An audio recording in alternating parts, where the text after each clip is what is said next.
पराग अनुपमा से सवाल करता है कि जब कपिल के साथ अत्याचार हो रहा था तो उसने बताया क्यों नहीं। अनुपमा बोलती है, जिस समाज में हम रह रहे हैं वहाँ बचपन से लड़कों को यही कहा जाता है कि रोना नहीं, क्योंकि आंसू बहाना सिर्फ लड़कियों का काम है। अनुपमा आगे कहती है कि हम अपने लड़कों को ये समझाते हैं कि चोट लगने पर भी नहीं रोना है, क्योंकि मर्द को कभी दर्द नहीं होता। वो फिल्मों का भी उदाहरण देती है कि बचपन से ही पुरुषों को पत्थर बन के जीना सिखाया जाता है और दर्द को कमजोरी समझा जाता है। मोटिबा शर्मिंदा होती हैं। अनुपमा बोलती है, कोई भी मर्द कैसे किसी से कहेगा कि वो अपनी पत्नी का सताया हुआ है। ये बातें सभी लोग ध्यान से सुन रहे होते हैं। अनुपमा आगे कहती है कि अगर कोई मर्द अपने ऊपर हो रहे अत्याचार को कहने की कोशिश भी करे तो लोग उसका मजाक उड़ाते हैं। वो समाज के ताने गिनवाती है कि पति होकर अपनी पत्नी से पिट कर आता है, ये पति होकर अपनी पत्नी को काबू में नहीं रख पाता। अनुपमा बोलती है, समाज आदमी के संस्कार और उसकी संस्कृति को उसकी कमजोरी मानकर उसका मजाक बनाता है। तो यही बातें सोचकर कोई भी मर्द अपने ऊपर हो रहे अत्याचार को किसी से नहीं बता पाता है। पराग बड़ी ध्यान से बातें सुन रहा होता है। अनुपमा कहती है, हमें बचपन से ही अपने बेटों को समझाना चाहिए कि आंसू बहाने से कोई कमजोर नहीं होता, दर्द लड़कों को भी होता है। अनुपमा की बातों से सभी सहमत होते हैं। वो आगे बोलती है, अपनों को अपनी चोट दिखाने वाला डरपोक नहीं होता, इंसान होता है। अनुपमा कहती है, मैं दूसरों की क्या बात करूं, मेरी खुद की बेटी पाखी ने भी अपने पति अधिक पर ऐसे ही कई सारे इल्जाम लगाए थे, तब भी किसी ने अधिक पर विश्वास नहीं किया था। वो आगे समझाती है कि हम लोगों की एक धारणा बन गई है, अगर औरत रो रही है तो वो पीड़ित है और आदमी अपना दर्द छुपा रहा है तो वो अत्याचारी है। सभी लोग चुपचाप अनुपमा की बातें सुनते रहते हैं।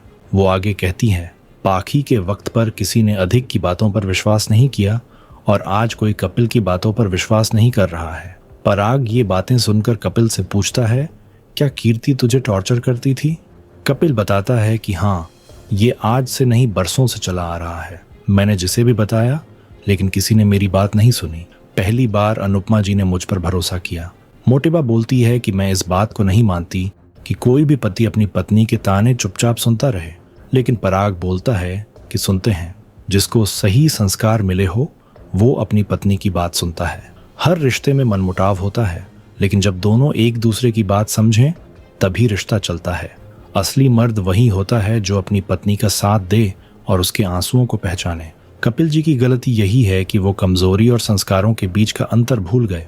अनुपमा बोलती है कि ये तो सिर्फ दर्द का एक हिस्सा है जो सबके सामने आया है। इसके बाद अनुपमा कपिल के पास आती है और उसके हाथ और माथे पर लगी चोट के निशान सबको दिखाती है। ये देखकर सभी लोग चौंक जाते हैं। वो बताती है कि ये हाथ की चोट उस दिन लगी थी जब कपिल कीर्ति के लिए इलायची वाला दूध लेकर गए थे। दूध थोड़ा ज्यादा गर्म था तो कीर्ति ने गिलास फेंक कर मार दिया और उसका टुकड़ा हाथ में चुभ गया और ये माथे वाली चोट। कपिल ने अपनी माताजी को कुछ पैसे दिए थे जो कीर्ति ने देख लिया। इसके बाद कीर्ति ने उन्हें धक्का मारा और उनका सर दीवार से जा टकराया। सभी लोग ये सुनकर काफी ज्यादा हैरान हो जाते हैं। अनुपमा बोलती है कि वसुंधरा जी, आपने इस चोट के बारे में एक बार भी नहीं पूछा।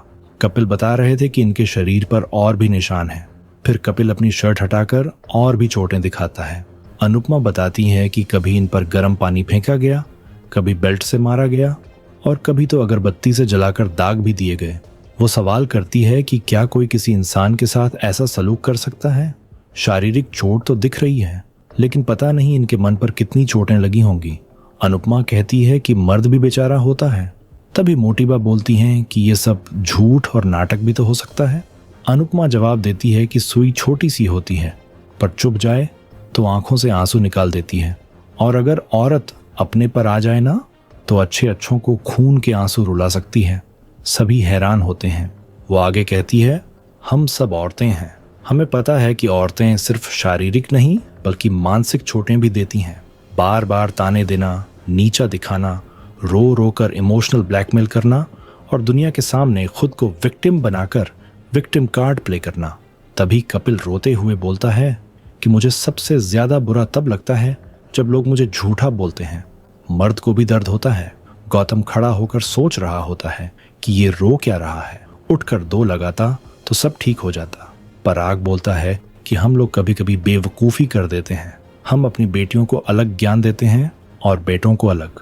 जिंदगी अगर ब्लैक बोर्ड है तो हम बीच में एक लाइन खींच देते हैं।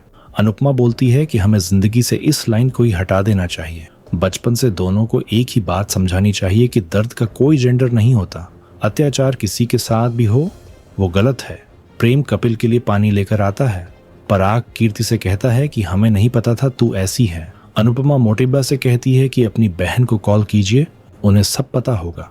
तभी तो उन्होंने जायदाद की शर्त रखी थी। घर के लोग कीर्ति को कलंक और साइको बोलने लगते हैं। पराग पुलिस को फोन करने जाता है। कीर्ति चिल्लाकर बोलती है कि बुलाओ पुलिस को, मैं तुम सब पर झूठे इल्जाम लगाऊंगी। वो मान लेती है कि उसे कपिल से नफरत है और उसने सिर्फ पैसों के लिए ये सब झेला। वो मोटिबा को भी ताना देती है, लेकिन अनुपमा उसे चुप करा देती है। पराग हाथ जोड़कर कपिल से माफी मांगता है और पूरा परिवार कपिल के साथ खड़ा हो जाता है। अनुपमा कहती है कि हमेशा मर्द गलत नहीं होते, अक्सर औरतें भी गलत हो सकती हैं। दूसरी तरफ पाखी जल्दबाजी में कहीं जा रही होती है और किंजल से टकरा जाती है। पाखी के सारे पैसे नीचे गिर जाते हैं। तोशु पैसे उठाने लगता है तो पाखी कहती है कि जहां पैसे देखते हो तुम्हारी नीयत फिसल जाती है। बापूजी पूछते हैं कि इतने पैसे कहां से आए, कहीं डाका तो नहीं डाला। पाखी बोलती है कि ये उसकी और ईशानी की सेविंग्स है। किंजल टोकती है कि इतना कैश लेकर कहां जा रही हो, कहीं उस दिवाकर के पास तो नहीं। पाखी बताती है कि वो दिवाकर के साथ कोचिंग सेंटर का बिजनेस शुरू करने वाली है। तोशु इसमें भी अपना कमीशन ढूंढने लगता है। बापूजी और किंजल उसे समझाते हैं कि वो इंसान अच्छा नहीं है, शादी से पहले ही पैसे मांग रहा है, पर पाखी किसी की नहीं सुनती। तभी बापूजी के पास एक कॉल आता है और वो काफी परेशान हो जाते हैं क्योंकि उनका दोस्त अस्पताल में भर्ती होता है। किंजल उन्हें जाने को कहती है, पर तोशु खर्चे की बात करके उन्हें वीडियो कॉल करने की सलाह देता है। बापूजी पाखी की तरफ देखते हैं कि शायद वो पैसे दे दे, पर पाखी अनसुना करके चली जाती है। बापूजी रोने लगते हैं कि मैंने और अनुपमा ने सिर्फ पुण्य कमाया, पैसे नहीं।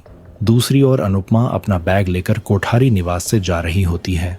वो सबको समझाती है कि बापूजी का ध्यान रखना जरूरी है। वो सबको धन्यवाद बोलती है। पराग कहता है कि आपके कारण हम पाप के भागीदार होने से बच गए। अनुपमा मोटिबा को समझाती है कि अब पुरानी बातें छोड़कर खुशियां मनाइए। मोटिबा कहती हैं कि अब वो राही और प्रेम की खुशखबरी सुनना चाहती हैं। राही और प्रेम कहते हैं कि वो अभी तैयार नहीं हैं, उन्हें अपनी लाइफ में बहुत कुछ करना है। मोटिबा जिद पर अड़ जाती हैं कि माँ बनने के बाद काम नहीं रुकता और अनुपमा के सामने ही बहस करने लगती हैं कि पहचान से बड़ा परिवार होता है। आने वाले एपिसोड में देखने को मिलेगा अनुपमा वापस शाह हाउस लौटती है। वहाँ बापूजी बहुत दुखी होते हैं। वो अपने पुराने दोस्तों की फोटो देख रहे होते हैं। वो बताते हैं कि उनका एक दोस्त कमलेश गुजर गया और दूसरा दोस्त रविंद्र दिल्ली के अस्पताल में अकेला है और उनसे मिलना चाहता है। बापूजी रोने लगते हैं कि वो दिल्ली नहीं जा सकते। अनुपमा उन्हें विश्वास दिलाती है कि वो उन्हें दिल्ली लेकर जाएगी। अनुपमा कान्हा जी से प्रार्थना करती है कि सब ठीक हो। फिर अनुपमा और बापूजी दिल्ली पहुंच जाते हैं और अस्पताल में रविंद्र से मिलते हैं। बापूजी अपने दोस्त को देखकर बहुत इमोशनल और खुश हो जाते हैं। आपको क्या लगता है अब कहानी में कौन सा नया मोड़ आने वाला है? कमेंट करके जरूर बताएं। अगर वीडियो पसंद आई हो तो वीडियो को लाइक और शेयर करना ना भूलें। साथ ही चैनल को भी सब्सक्राइब जरूर करें। वीडियो देखने के लिए आपका बहुत बहुत धन्यवाद।